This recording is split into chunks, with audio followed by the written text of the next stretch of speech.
دیکھیے بنیادی طور پر ایک بات کو سمجھتے چلیے، جو لوگ سمجھدار ہیں، جو باتوں کو سمجھ سکتے ہیں، ان کے ساتھ میں تو بات کرے، اور ایسے سمجھدار لوگ اس ملک کے اندر میں کروڑوں کی تعداد میں پائے جاتے ہیں۔ ان سے گفتگو جب ہوتی ہے تو وہ بڑے ریسپٹیو ہوتے ہیں، ہماری بات کو سنتے ہیں، ہماری بات کو اپریسیٹ کرتے ہیں، ان تک پہنچائے نبی محترم صلی اللہ علیہ وسلم کی تعلیمات کو۔ گورنمنٹ آف دبئی نے آپ صلی اللہ علیہ وسلم کی قریب 150 احادیث پر مشتمل ایک بہت خوبصورت سا البم بنایا ہے، جو آج کل ایک مرتبہ پھر سرکولیشن میں ہے، اس کو پہنچائیے۔ اگر آپ نبی محترم صلی اللہ علیہ وسلم کو جانیں گے تو نبی کریم صلی اللہ علیہ وسلم سے محبت کرنے لگیں گے۔ If you know him, you will love him۔ تو وہ پہنچائیے ان تک، بتائیے کہ انسانیت کا جو درد آپ صلی اللہ علیہ وسلم کے سینے میں تھا، اور جو درد آپ کی احادیث کے ذریعے سے ابل پڑا، نکل پڑا، اس میں کیا کچھ ہے انسانوں کے لیے۔ لیکن جو نہیں سمجھنے والے ہیں، ان کے سامنے آپ اپنا سر پھوڑ لیں، وہ بات نہیں کریں گے۔ ٹی وی ڈیبیٹس والوں کو اپنی ٹی آر پی بڑھانی ہے، اپنی دکان چلانی ہے، لہٰذا وہ لوگوں کو جمع کر دیتے ہیں، اور ناقص علم لوگ آ کر کے اپنی اپنی بڑبڑ کرتے ہیں اور اس ملک کی فضا خراب کرتے ہیں۔ اچھا خاصا معاملہ چل رہا تھا، آپ دیکھیے ایک چھوٹی سی بد زبانی نے کیسے ملک کے حالات کو خراب کیا، کتنوں کے مکانات ادھوست ہوئے، کتنے معصوم جیلوں کے اندر میں ہے، کتنا پولیس کو کام پر لگا دیا گیا۔ کیوں نہ ان بد زبانوں کی زبان پر کوئی پابندی لگے؟ لیکن اب جو اقتدار میں ہے وہ چاہتے ہی نہیں کہ ایسا کچھ ہو، لہٰذا ہوتا رہتا ہے۔ صبر و تحمل بھی رکھیں، اللہ کے نبی صلی اللہ علیہ وسلم کے پیغام کو عام کریں، جو سمجھنے والے ہیں ان کو باتوں کو سمجھائیں۔ اگر ان کی سمجھ میں بات آ گئی اللہ تعالیٰ کے اذن و فضل سے، تو پھر بہت زیادہ دیر نہیں لگے گی کہ جو مخالف ہیں وہی نبی کریم صلی اللہ علیہ وسلم کے ہمنوا بن کر کے اس ملک میں اٹھیں گے۔ یہ فرقہ واریت کی ہم آہنگی کو اللہ کے نبی صلی اللہ علیہ وسلم کی تعلیمات برقرار رکھے گی۔ انفسہم وازواجہ امہاتہم، صدق اللہ العظیم۔ محترم بھائیوں، بزرگوں اور دوستوں، السلام علیکم ورحمۃ اللہ وبرکاتہ۔ نبی محترم صلی اللہ علیہ وسلم آپ کا منفرد مقام اور آپ کی ممتاز حیثیت، ویسے تو تمام تر انبیاء علیہ الصلاۃ والسلام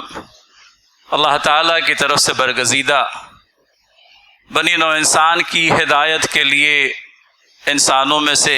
منتخب کردہ بہترین افراد، اور حضرت محمد صلی اللہ علیہ وسلم خاتم الانبیاء کی حیثیت سے ان تمام تر انبیاء کے اندر میں اپنا مقام اور حیثیت رکھنے والے۔ آپ صلی اللہ علیہ وسلم کے سلسلے میں ہماری اپنی جانکاری بھی اتنی زیادہ نہیں جتنی ہونی چاہیے، اور ہمارے ہم وطنوں کے سلسلے میں بھی یہ کہنا ہوتا ہے کہ اس ملک کی سب سے بڑی اقلیت کے رسول اکرم صلی اللہ علیہ وسلم کے سلسلے میں ان کی معلومات بھی تھوڑی، اور جن لوگوں کو تھوڑی بہت معلومات ہے، جب وہ نبی کریم صلی اللہ علیہ وسلم کی حیثیت کو نہ جانتے ہوئے، نہ پہچانتے ہوئے کوئی کلام کرتے ہیں، تو ان کی کم علمی کا، ان کی لا علمی کا ماتم کرنا ہوتا ہے۔ حضرت انبیاء علیہ السلام اور خصوصیت کے ساتھ میں نبی آخر الزماں حضرت محمد صلی اللہ علیہ وسلم کلام کرنے سے پہلے بہت احتیاط کی ضرورت ہوتی ہے۔ اہل ایمان تو بہرحال اس احتیاط کو ملحوظ رکھتے ہیں، لیکن وہ جو ایمان سے خالی ہیں،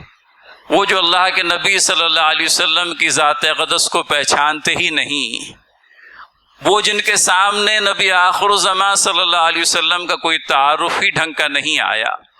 اور نہ بذات خود انہوں نے آپ صلی اللہ علیہ وسلم کے بارے میں جانکاری لینے کی کوشش کی، وہ جب کلام کرتے ہیں تو یہ کلام اپنے آپ میں جہلا کا کلام، ان لوگوں کا کلام جو علم سے خالی ہیں، ایسے لوگوں کا کلام معلوم پڑتا ہے۔ حضرات انبیاء علیہ الصلوۃ والسلام اللہ تعالیٰ کی طرف سے انسانوں کی رہنمائی کے لیے انسانوں میں سے منتخب کردہ افراد، اور چونکہ اللہ کے نبی صلی اللہ علیہ وسلم کو رہتی دنیا کے تمام تر انسانوں کے لیے باعث اور وسیلہ ہدایت ہونا ہے، لہٰذا اللہ کے نبی صلی اللہ علیہ وسلم کے سلسلے میں یہ بات برحق کہی جاتی ہے کہ آپ صلی اللہ علیہ وسلم کو جو شریعت نصیب ہوئی وہ شریعت اپنے آپ میں اتنی مکمل، وہ طریقہ زندگی اپنے آپ میں اتنا زیادہ یوں کہہ لیجئے کہ اہمیت اور افادیت کا حامل کہ اس کا ریلیونس دنیا کے ختم ہونے کے ساتھ ہی ختم ہوگا، اس کی افادیت دنیا جب تک کہ قائم ہے تب تک قائم رہے گی۔ وہ قانون شریعت جو اللہ کے نبی صلی اللہ علیہ وسلم کے ذریعے سے دنیا والوں کو ملا، اندازہ کریں مسلمانوں کو نہیں، مسلمانوں کو تو ملا ہی، لیکن کبھی کبھی ایسا ہوتا ہے کہ جو نبی محترم صلی اللہ علیہ وسلم کے ذریعے سے جو شریعت ملی اسے محض ہم اپنی ہی شریعت کہتے ہیں۔ حضرات انبیاء علیہ الصلوۃ والسلام اس مخصوص امت کے درمیان میں مبعوث ضرور ہوتے ہیں جن سے وہ متعلق ہوتے ہیں، لیکن ان کی تعلیمات اور ہدایت صرف اس مخصوص امت کے لیے نہیں ہوتی، تمام تر دنیا والوں کے لیے ہوتی ہے۔ اور رسالت مآب صلی اللہ علیہ وسلم کی تعلیمات اور ہدایت زمان اور مکان کی پابندی سے بالکل خالی ہے۔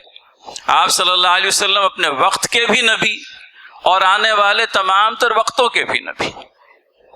لہٰذا اس حیثیت سے جو شرعی قوانین نبی محترم صلی اللہ علیہ وسلم سے ہمیں نصیب ہوئے، ہماری اپنی خوش بختی کہ ہم اس کے ریسیپینٹ بنے، لیکن یہ دنیا کے تمام تر انسانوں کے لیے اللہ تعالیٰ کی طرف سے مرتب کردہ قانون، اللہ تعالیٰ کے فرستادے نے، اللہ تعالیٰ کے آخری نبی صلی اللہ علیہ وسلم نے جو چیز پسند کی دنیا والوں کے لیے تاکہ رہتی دنیا تک ان کے تمام تر اجتماعی اور انفرادی مسائل کا حل ملتا رہے، ان کی طرف سے مرتب کردہ یہ شریعت۔ لہٰذا اللہ کے نبی صلی اللہ علیہ وسلم کی حیثیت خالق کائنات کے نمائندے کی، نبی ہونے کی حیثیت سے اللہ تعالیٰ کی جو مرضی ہے نبی اس کا ترجمان ہوتا ہے۔ اللہ کے نبی صلی اللہ علیہ وسلم کی زبانی بھی ہم کو یہ بات ملتی ہے کہ لکھو اور اس زبان سے حق کے علاوہ اور کچھ نہیں نکلتا۔ ایک نوجوان صحابی رسول صلی اللہ علیہ وسلم اللہ کی زبان سے جو بھی بات نکل جاتی تھی لکھ لیا کرتے تھے۔ اس پر کچھ لوگوں نے اعتراض کیا تھا، اب اس تفصیل میں جانے کا موقع نہیں، لیکن اللہ کے نبی صلی اللہ علیہ وسلم نے اس صحابی سے باسرار یہ بات کہی تھی رضی اللہ عنہ کہ لکھو اور اس یقین کے ساتھ میں لکھو کہ زبان مبارک سے حق کے علاوہ کوئی اور بات نہیں نکلتی۔ تو نبی محترم صلی اللہ علیہ وسلم یا انبیاء علیہ الصلوۃ والسلام اپنی مرضی سے نہیں بولتے، یہ تو ایک وحی ہے جو ان کی زبان پر جاری ہو جاتی ہے۔ سورہ نجم کی بھی ان آیات پر ایک نظر رکھیں کہ اللہ تعالیٰ کا نبی اپنی زبان سے نہیں کہتا، اس کی زبان سے جو بھی کلام جاری ہو جاتا ہے یہ در حقیقت الہی ہدایت کا ترجمان ہوتا ہے۔ تو اللہ تعالیٰ کی مرضیات کی ترجمانی کرنے والا نبی صلی اللہ علیہ وسلم، پھر اسی طرح سے آپ کی ہر حرکت اور آپ کا ہر عمل انسانیت کے لیے اسوہ حسنہ، یہ حیثیت آنی چاہیے۔ آپ دیکھیے اللہ کے نبی صلی اللہ علیہ وسلم کی یہ حیثیت دنیا والوں کے سامنے آنی چاہیے کہ نبی محترم صلی اللہ علیہ وسلم کی ہر حرکت اور ہر عمل دنیا کے تمام تر انسانوں کے لیے اسوہ حسنہ اپنے آپ میں ایک بہترین نمونہ۔ پھر یہ بہترین نمونہ زندگی کے کسی ایک شعبے تک محدود نہیں ہے بلکہ زندگی کے تمام تر شعبہ جات پر محیط ہے۔ زندگی کے جتنے بھی حصے ہیں، زندگی کے جتنے بھی شعبے اور ڈپارٹمنٹ ہیں، انفرادی زندگی ہو، ازدواجی زندگی ہو، میاں بیوی کے تعلقات والی، بازار والی زندگی، ایوان پارلیمنٹ والی زندگی، گویا کہ زندگی کے تمام تو شعبات پر محیط ہوتی ہے نبی محترم صلی اللہ علیہ وسلم کی تعلیمات۔ زوجین کے تعلق سے بھی مرد اور بیوی، شوہر اور بیوی کے درمیان میں جو تعلق پایا جاتا ہے، اس کے سلسلے میں بھی اللہ کے نبی صلی اللہ علیہ وسلم سے ہمیں ہدایات ملتی ہے۔ یہ اپنے آپ میں ایک ایسا تعلق جس کے سلسلے میں یہ بات بجا طور پر کہی جاتی ہے، قرآن نے بڑی عمدہ تمثیل دی مرد اور عورت کے رشتے کی۔ کیا کہا کتاب اللہ نے؟ کہ تم ان کے لیے لباس ہو اور وہ تمہارے لیے لباس ہے۔ جسم اور لباس، ہم نے یہ جو لباس پہن رکھا ہے اور ہمارا جسم پردہ پوشی تو کرتا ہے، لیکن یہ ہمارا لباس ہمارے جسم کے ہر بھاگ سے، ہر حصے سے واقف ہے۔ تو شوہر اور بیوی کی تمثیل یہ ہے کہ یہ نہ صرف دو جسموں کا آپس میں مل جانا ہے، بلکہ یہ دو روحوں کا آپس میں مل جانا ہے۔ اور یہ وہ تعلق ہوتا ہے جو در حقیقت نکاح کے نتیجے میں وجود میں آتا ہے۔ ایک ایسی وابستگی ہے جو کوئی نبھانا چاہے تو تعمر نبھا سکتا ہے، وگرنہ یہ ہے کہ شیطانی رخنے کبھی کبھی انسانی زندگیوں کے اندر میں چلے آتے ہیں اور اس کے نتیجے میں انسانی زندگیوں کے اندر میں ابال آتا ہے۔ پھر یہ ابال کہیں کہیں خدا نخواستہ تعلقات کے بگڑنے کا اور یوں کہہ لیجئے کہ رشتوں کے اندر میں دراڑ پڑنے کا سبب بنتا ہے، بالآخر بات علیحدگی تک پہنچ جاتی ہے۔ نبی کریم صلی اللہ علیہ وسلم کے نکاح کے سلسلے میں آپ صلی اللہ علیہ وسلم کی ازواج مطہرات رضی اللہ تعالی عنہم کے سلسلے میں ہم لوگوں کو جو باتیں پہنچی ہے کہ اللہ کے نبی صلی اللہ علیہ وسلم کا سب سے پہلا نکاح حضرت خدیجہ رضی اللہ تعالی عنہا سے ہوا ایک ایسے وقت میں 25 سال عمر جو ہے اللہ کے نبی صلی اللہ علیہ وسلم کی اور 40 سال عمر حضرت خدیجہ رضی اللہ تعالیٰ عنہ، عمروں کے اندر میں 15 سال کا فرق، اور یہ پہلی شادی ہے جو اللہ کے نبی صلی اللہ علیہ وسلم نے کی۔ شباب کا مرحلہ، ہم اور آپ اگر 25 سال کے ہیں اور کسی خاتون سے رشتے کے خواہش مند ہیں تو کم از کم اپنی ہم عمر خاتون کا انتخاب کریں، اور یا پھر کم از کم ہم سے جو کم عمر خاتون ہے اس کا انتخاب ہو جائے۔ لیکن اللہ کے نبی صلی اللہ علیہ وسلم نے جو عمدہ مثال قائم کی اور جسے بالعموم ہمارے معترضین فراموش کر دیتے ہیں، وہ یہ تھی۔ حضرت خدیجہ رضی اللہ تعالی عنہ اپنے نکاح کے وقت میں اللہ کے نبی صلی اللہ علیہ وسلم سے 15 سال بڑی، اور اتنا ہی نہیں بلکہ یہ بات بھی ملتی ہے کہ نبی کریم صلی اللہ علیہ وسلم کے نکاح میں آنے سے پہلے آپ 2 مرتبہ بیوہ ہو چکی تھی، اور آپ رضی اللہ تعالی عنہا کا پہلے شوہر سے ایک بیٹا بھی ہوا کرتا تھا۔ تو 2 مرتبہ بیوہ ہونے والی خاتون، عمر سے 15 سال بڑی، جس کا اپنا پچھلے شوہر سے ایک بیٹا ہے، اس کے ساتھ میں اللہ کے نبی صلی اللہ علیہ وسلم کا نکاح ہوتا ہے۔ اور اگر حضرت عائشہ رضی اللہ تعالی عنہا کو آپ چھوڑ دیں تو حضرت خدیجہ رضی اللہ تعالی عنہا کے علاوہ اور دیگر ازواج مطہرات اور دیگر عورتیں جو اللہ کے نبی صلی اللہ علیہ وسلم کے نکاح میں آئی، وہ سب بھی یا تو مطلقہ تھیں یا بیوہ تھیں۔ یہ باتیں کوئی کسی سے نہیں کہتا۔ پہلی شادی حضرت خدیجہ رضی اللہ تعالی عنہا سے جو ہوئی اور جو شادی نبی کریم صلی اللہ علیہ وسلم کے ساتھ میں عمر کے 55ویں سال تک چلی، اس شادی کا کوئی تذکرہ نہیں کرتا۔ تذکرہ کیا جاتا ہے حضرت عائشہ رضی اللہ تعالی عنہا سے ہونے والے نکاح کا، اور نکاح کا تذکرہ کرتے وقت بہت سی باتوں کو جن کو یوں کہہ لیجئے کہ ذہن میں رکھنا چاہیے فراموش کر دیا جاتا ہے۔ نبی کریم صلی اللہ علیہ وسلم کے سلسلے میں ایک بات اچھی طرح سے ہم کو سمجھنی چاہیے اور سمجھنے والوں کو سمجھانی چاہیے،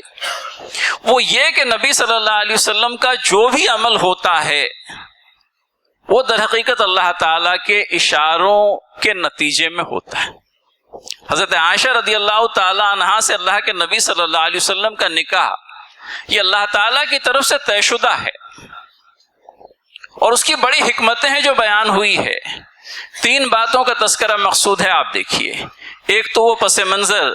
جس میں اللہ کے نبی صلی اللہ علیہ وسلم کا نکاح حضرت عائشہ رضی اللہ تعالی عنہا سے ہوا، پھر اس کے بعد میں اس نکاح کی حکمتیں، اور تیسری بات جو ہے اس نکاح سے اس امت کو جو فائدے پہنچے وہ۔ ہمیں ان 3 باتوں پر بات کرنی ہے۔ تو پس منظر کو سمجھتے چلیں۔ پس منظر اس پرکار کا ہے کہ عرب کی اس بستی کے اندر میں کم سنی میں لڑکیوں کا نکاح اپنے آپ میں کوئی معیوب قسم کی چیز سمجھی نہیں جاتی تھی، اور آج جو چیز اپنے آپ میں بہت زیادہ اپریسیٹ کی جاتی ہے، آج سے کچھ سال پہلے چلے جائیں، میں 14 صدی پہلے آپ کو نہیں لے جاتا، 1 صدی پہلے چلے جائیں، تو اس ملک کے اندر میں بھی کم سنی کے اندر میں بچیوں کا نکاح ہوتا تھا۔ 1929 میں پہلی مرتبہ چائلڈ میرج ریسٹرینٹ ایکٹ آیا، جس کے ذریعے سے کم عمر لڑکے لڑکیوں کی شادی پر قانونی پابندی لگا دی گئی، وگرنہ اس قانون کے آنے سے پہلے ہندوستان کے اندر میں دھڑلے سے کم عمر لڑکے لڑکیوں کی شادیاں ہوتی تھی، اور یہ کوئی ایسی چیز نہیں ہے جو ہم نے کہیں سے امپورٹ کر لی، کہیں باہر سے ہمارے اندر میں آ گئی، بلکہ ہمارے یہاں یہ چیزیں عہد قدیم سے چلی آ رہی ہے۔ آپ کو سن کر تعجب ہوگا، وہ جن کے مقام پیدائش کو لے کر کے ایک بڑی قانونی جنگ چلی اور جس کے نتیجے میں بالآخر عبادت گاہ شہید کر دی گئی، ان کی شادی جب اپنی اہلیہ سے ہوئی تھی تب ان کی بھی عمر جو ہے، ان کی بیوی کی عمر 6 ہی سال تھی۔ یہ بات کوئی کیوں نہیں کہتا؟ یہ بات کیوں نہیں کہی جاتی کہ ان کے مقدس کتاب کے اندر میں جو بات لکھی گئی ہے وہ یہ کہ جب بچی برہنہ پھرتی ہے کم عمری کی عمر میں، بچپن میں، تبھی اس کی شادی کر دی جائے، اور جب وہ سن بلوغ کو پہنچ جائے تو اس کی رخصتی کر دی جائے۔ سارا واویلا جیسا کہ ہم نے کہا کم علمی کا نتیجہ ہوتا ہے۔ آپ اندازہ کریں، آپ دیکھیے، جن کو نفرتیں پھیلانی ہیں، جن کو آپ کا دماغ خراب کرنا ہے، جن کو اس ملک کی امن و امان والی فضا کو تاراج کرنا ہے، ان کے پاس میں ایک ہی پوائنٹ ہے، 1 پوائنٹ ایجنڈا ہے: نفرتوں کو پھیلائیے۔ جو محبتیں لوگوں نے اپنی محنتوں کے ذریعے سے لوگوں کے درمیان میں پیدا کر دی ہے، ہمارے اپنے میل ملاپ کے نتیجے میں، ہماری اپنی خواہش و کوشش کے نتیجے میں جو محبتیں اس ملک کے اندر میں موجزن ہے، جو باہمی فرقہ وارانہ ہم آہنگی ہے، اس کو تار پیڈو کرنا ہے، یہاں کے لوگوں کے ذہنوں کو خراب کرنا ہے،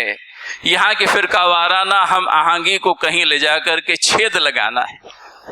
ان سے آپ کتنی ہی بحثیں کر لیں،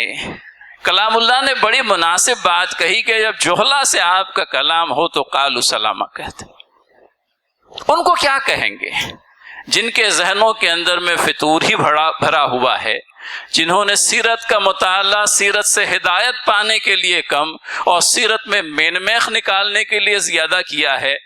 ان کو اگر ہم یہ بھی بتلا دیں کہ عائشہ رضی اللہ تعالی عنہا کی عمر نبی کریم صلی اللہ علیہ وسلم کے عین برابر تھی جب دونوں کا نکاح ہوا، تب بھی وہ کچھ نہ کچھ کہیں سے ڈھونڈ کر ہی نکالیں گے۔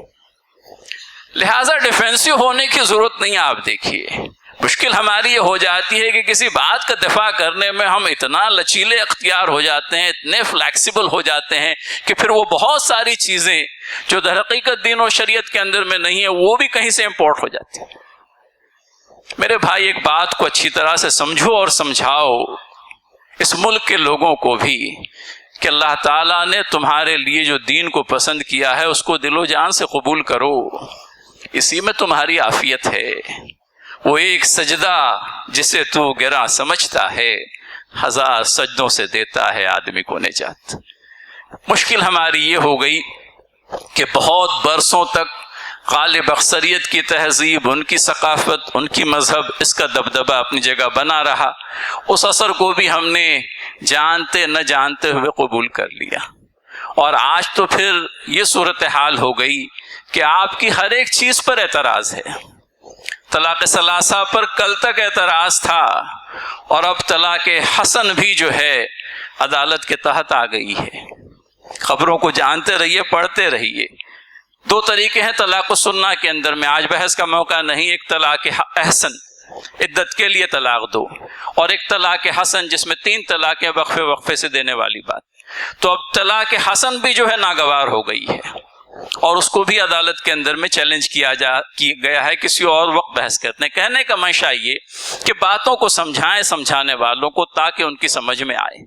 کہ واقعتاً حضرت عائشہ رضی اللہ تعالی عنہا کا اگر کم سنی میں اللہ کے نبی صلی اللہ علیہ وسلم سے نکاح ہوا تو اس کے پیچھے بڑی گہری حکمتیں ہیں۔ آپ اندازہ کریں اس بات کا کہ نبی کریم صلی اللہ علیہ وسلم کے اس دنیا سے رخصت ہو جانے کے بعد میں حضرت عائشہ رضی اللہ تعالی عنہ کم از کم 48 سال زندہ رہی ہیں،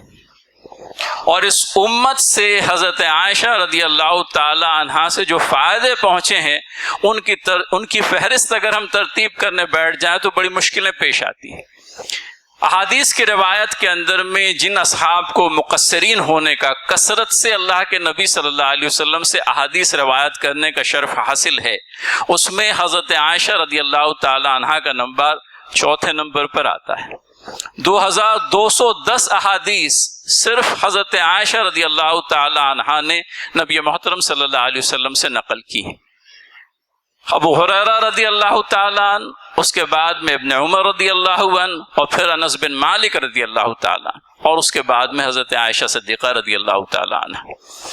50 سال تک، لگ بھگ 48 سال، 50 سال سمجھ لیجئے، آدھی صدی تک اس امت کے افراد کی تعلیم کا نظم حضرت عائشہ رضی اللہ تعالیٰ عنہ کے ذریعے سے ہوتا رہا۔ اس مذہب کا ایک مزاج ہے، آپ دیکھیے، یہاں مرد اور عورت کے اختلاط کو بہت زیادہ پسند نہیں کیا جاتا، بلکہ اس سے بچنے کی بات کہی جاتی۔ اصحاب رسول اللہ صلی اللہ علیہ وسلم تو خاصے، لیکن صحابیات کے اندر میں تعلیم کا نظم کیسے ہوگا؟ صحابیات کے اندر میں اللہ کے نبی صلی اللہ علیہ وسلم کی احادیث کیسے پہنچے گی؟ نبی کریم صلی اللہ علیہ وسلم کی خالص ازدواجی زندگی کے بارے میں معلومات کون دے گا؟ بقیہ تمام تر ازواج مطہرات ایک عمر کو پہنچ چکی تھی۔ یہ اللہ تعالیٰ کی طرف سے ایک طے شدہ اسکیم تھی کہ حضرت عائشہ رضی اللہ تعالی عنہا اس امت کی نبی کریم صلی اللہ علیہ وسلم کے بعد میں 50 سال تک تربیت کا اہتمام کرتی رہے گی۔ حضرت عائشہ صدیقہ رضی اللہ تعالی عنہا سے روایت ہونے والی احادیث کی تعداد ہم نے بتائی 2210، لیکن آپ سے جو فتاوی نقل ہوئے ہیں وقتاً فوقتاً اصحاب رسول اللہ صلی اللہ علیہ وسلم جاتے حضرت عائشہ رضی اللہ تعالی عنہا کے پاس میں۔ تابعین کا بھی عمل تھا کہ وہ بھی حضرت عائشہ رضی اللہ تعالی عنہا سے مسئلہ پوچھنے کے لیے چلے جاتے تھے، اور جو فتاوی حضرت عائشہ رضی اللہ تعالی عنہا نے دیے ہیں ان کی تعداد اس قدر ہے کہ 767 پیجز پر مشتمل ایک کتاب ہے جو باقاعدہ صرف آپ کے فتاوی کی بنا پر بنا دی گئی۔ ذکاوت اور ذہانت کے اندر میں حضرت عائشہ رضی اللہ تعالی عنہ کی مثال نہیں ملتی، اور اللہ تعالیٰ کی حکمت ہے بڑی کہ کم عمری کے اندر میں حضرت عائشہ رضی اللہ تعالی عنہ کا نبی محترم صلی اللہ علیہ وسلم سے نکاح کر دیا گیا۔ یہ ساری باتوں پر کسی کی نظر نہیں ہوتی۔ آپ دیکھیے، اس بات پر بھی نظر نہیں ہوتی کہ آپ آج کے مخصوص حالات کو 14 صدی کے حالات سے یہ متماثل نہیں کر سکتے۔ وہ زمانہ کچھ اور تھا، آج کا زمانہ کچھ اور ہے۔ آپ کے ہمارے اپنے ملک عزیز کے اندر میں 100 سال پہلے چلے جائیں، کم سنی کی عمر میں لڑکیوں کی شادی کرا دینے کا رواج نہایت ہی عام تھا۔ بالآخر قانون لانا پڑا 1929 میں، اور کم سنی کی عمر میں ہونے والی شادیوں کو قانوناً غیر قانونی قرار دیا گیا۔ اب اس کی جو بھی حکمتیں رہی ہوں گی، لیکن اس وقت جو حکمتیں تھیں وہ بالکل مختلف تھیں۔ مستشرقین نے، اورینٹلسٹ نے اللہ کے نبی صلی اللہ علیہ وسلم پر بہت سے اعتراضات جڑے، لیکن کسی نے بھی حضرت عائشہ رضی اللہ تعالی عنہ کی کم عمری میں اللہ کے نبی صلی اللہ علیہ وسلم کے ساتھ نکاح پر کوئی اعتراض نہیں جڑا۔ عیسائی مذہب سے متعلق افراد یہ عقیدہ رکھتے ہیں جو ہمارے عقیدے سے بالکل مختلف ہے۔ ہمارا تو یہ ماننا ہے کہ حضرت عیسیٰ علیہ السلام کی پیدائش معجزاتی طور پر ہوئی، لیکن ان کے اندر میں یہ عقیدہ پایا جاتا ہے کہ مریم علیہ السلام کا نعوذ باللہ من ذالک جوسف نام کے ایک آدمی سے نکاح ہوا، اور ان دونوں کے ازدواج کے نتیجے میں حضرت عیسیٰ علیہ السلام کی پیدائش ہوئی۔ اور آپ کو سن کر یہ بات تعجب ہوگی کہ ان کی اپنی کتابوں کے اندر میں یہ بات لکھی ہوئی ہے کہ جس وقت حضرت مریم علیہ السلام کا نعوذ باللہ من ذالک نکاح ہوتا ہے جوزف کے ساتھ میں، تب جوزف کی عمر 90 برس اور مریم علیہ السلام کی عمر جو ہے وہ 12 برس بتلائی جاتی ہے۔ یہ ساری مثالیں ذہنوں سے کیوں اوجھل ہو جاتی ہیں؟ یہ ساری باتوں کو کیوں نہیں سمجھا جاتا؟ دیکھیے، بنیادی طور پر ایک بات کو سمجھتے چلیے، جو لوگ سمجھدار ہیں، جو باتوں کو سمجھ سکتے ہیں، ان کے ساتھ میں تو بات کریں، اور ایسے سمجھدار لوگ اس ملک کے اندر میں کروڑوں کی تعداد میں پائے جاتے ہیں۔ ان سے گفتگو جب ہوتی ہے تو وہ بڑے ریسیپٹیو ہوتے ہیں، ہماری بات کو سنتے ہیں، ہماری بات کو اپریسیٹ کرتے ہیں، ان تک پہنچائے نبی محترم صلی اللہ علیہ وسلم کی تعلیمات کو۔ گورنمنٹ آف دبئی نے آپ صلی اللہ علیہ وسلم کی قریب 150 احادیث پر مشتمل ایک بہت خوبصورت سا البم بنایا ہے، جو آج کل ایک مرتبہ پھر سرکولیشن میں ہے، اس کو پہنچائیے۔ اگر آپ نبی محترم صلی اللہ علیہ وسلم کو جانیں گے تو نبی کریم صلی اللہ علیہ وسلم سے محبت کرنے لگیں گے۔ If you know him, you will love him۔ تو وہ پہنچائیے ان تک، بتائیے کہ انسانیت کا جو درد آپ صلی اللہ علیہ وسلم کے سینے میں تھا، اور جو درد آپ کی احادیث کے ذریعے سے ابل پڑا، نکل پڑا، اس میں کیا کچھ ہے انسانوں کے لیے۔ لیکن جو نہیں سمجھنے والے ہیں، ان کے سامنے آپ اپنا سر پھوڑ لیں، وہ بات نہیں کریں گے۔ ٹی وی ڈیبیٹس والوں کو اپنی TRP بڑھانی ہے، اپنی دکان چلانی ہے، لہٰذا وہ لوگوں کو جمع کر دیتے ہیں، اور ناقص علم لوگ آ کر کے اپنی اپنی بڑبڑ کرتے ہیں اور اس ملک کی فضا خراب کرتے ہیں۔ اچھا خاصا معاملہ چل رہا تھا، آپ دیکھیے ایک چھوٹی سی بد زبانی نے کیسے ملک کے حالات کو خراب کیا، کتنوں کے مکانات ادھوست ہوئے، کتنے معصوم جیلوں کے اندر میں ہے، کتنا پولیس کو کام پر لگا دیا گیا۔ کیوں نہ ان بد زبانوں کی زبان پر کوئی پابندی لگے؟ لیکن اب جو اقتدار میں ہے وہ چاہتے ہی نہیں کہ ایسا کچھ ہو، لہٰذا ہوتا رہتا ہے۔ صبر و تحمل بھی رکھیں، اللہ کے نبی صلی اللہ علیہ وسلم کے پیغام کو عام کریں، جو سمجھنے والے ہیں ان کو باتوں کو سمجھائیں۔ اگر ان کی سمجھ میں بات آ گئی اللہ تعالیٰ کے اذن و فضل سے، تو پھر بہت زیادہ دیر نہیں لگے گی کہ جو مخالف ہیں وہی نبی کریم صلی اللہ علیہ وسلم کے ہمنوا بن کر کے اس ملک میں اٹھیں گے۔ یہ فرقہ واریت کی ہم آہنگی کو اللہ کے نبی صلی اللہ علیہ وسلم کی تعلیمات برقرار رکھے گی، نبی کریم صلی اللہ علیہ وسلم کی تعلیمات برقرار رکھے گی۔ انسانیت کا وہ درد جو اس رہبر اعظم صلی اللہ علیہ وسلم کے دل میں تھا، اس درد کو اپنے دلوں میں سما لیجیے۔ یہودی عورت روزانہ اوپر سے کوڑا کرکٹ پھینکتی رہتی تھی، ہم نے پڑھا ہماری درسی کتابوں کے اندر میں، ایک دن نہیں پھینکا گیا۔ اللہ کے نبی صلی اللہ علیہ وسلم نے کہا بھئی کیا ہو گیا، آج جو روزانہ جو یہ ہوا کرتا تھا آج یہ عمل کیوں نہیں ہوا؟ پہنچ گئے، پتا چلا بیمار ہے، اس بڑھیا کی عیادت کر لی۔ تو یہ تو وہ تعلیم ہے جو اللہ تعالیٰ نے کتاب مقدسہ کے ذریعے سے دی کہ تم اس برائی کو اس بھلائی سے دفع کرو جو سب سے بہترین ہے۔ اور یہ نسخہ کیمیا جس دن ہمارے ہاتھوں میں آیا، سرفرازی اور کامیابی انشاءاللہ العزیز ہمارا مقدر ہوگی۔ تو لہٰذا بات مختصراً یہ کہ پس منظر کو سمجھیں، حکمت کو سمجھیں۔ حضرت عائشہ رضی اللہ تعالی عنہا کے نبی محترم صلی اللہ علیہ وسلم سے نکاح کے نتیجے میں امت کو جو فوائد نصیب ہوئے ہیں، اور صرف امت ہی کو کیوں، احادیث رسول اللہ صلی اللہ علیہ وسلم سب کے لیے، سب کو جو فائدے نصیب ہوئے ہیں ان کو لائیں، اور پھر یہ بات کہہ کر کے کہ خود اپنے علم کو بڑھائیں۔ سچے دل سے کہیے، سینے پر ہاتھ رکھ کر کے، کہ ہم نے اللہ کے نبی صلی اللہ علیہ وسلم کی سیرت سے متعلق، آپ صلی اللہ علیہ وسلم کی زندگی سے متعلق کبھی کوئی کتاب پڑھی ہے؟ چھوٹی سی کتاب ہی صحیح، 100-150 پیجز کی ہی کتاب صحیح، نہیں پڑھی کبھی۔ ہم خود سیرت سے ناواقف ہیں، ہم دنیا والوں کو سیرت کا پیغام کیا دیں گے؟ لہٰذا میرے بھائی، آج کا خطبہ میرا جو ہے وہ کامیاب ہو جائے گا، آج کی میری بات اللہ تعالیٰ کے فضل سے مفید ہو جائے گی اگر ہم میں سے ہر ایک اپنی پہلی فرصت میں اللہ کے نبی صلی اللہ علیہ وسلم کی سیرت مبارکہ پر لکھی گئی ایک چھوٹی سی کتاب، بے شمار کتابیں ہیں، لے کر کے پڑھ لیں۔ معلوم تو پڑے کہ وہ ذات جس پر ایمان لائے بغیر ہمارے ایمان کی تکمیل ہی نہیں ہوتی، وہ ذات اقدس کیا تھی،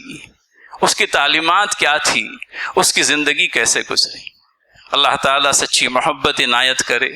نبی محترم صلی اللہ علیہ وسلم سے آپ صلی اللہ علیہ وسلم کی ناموس کی حفاظت فرمائے،